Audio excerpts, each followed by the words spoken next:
Pindutin mo yung GCash app. Then sabi ng GCash has stopped. Click OK.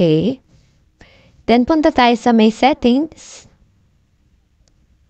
Hanapin natin ang applications or app manager.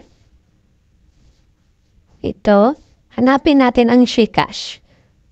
Then naman kasi nagluling siya. Yan. Pinutin mo ang GCash.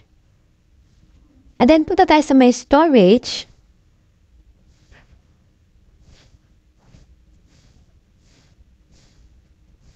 And then clear cache.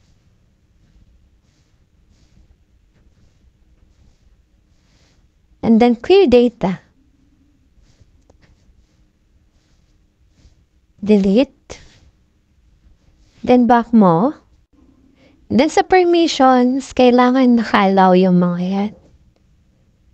Camera, contacts, location, microphone, phone, and then the storage. And then, back mo siya.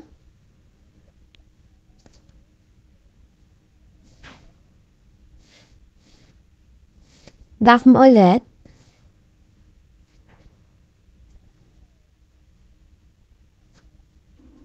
Tapos, pumunta ka sa may Play Store. Hanapin mo ulit ang GCash app. And then kung hindi pa siya naka-update, update mo lang. And then click open. Thanks for watching. Don't forget to like, comment, share, and subscribe.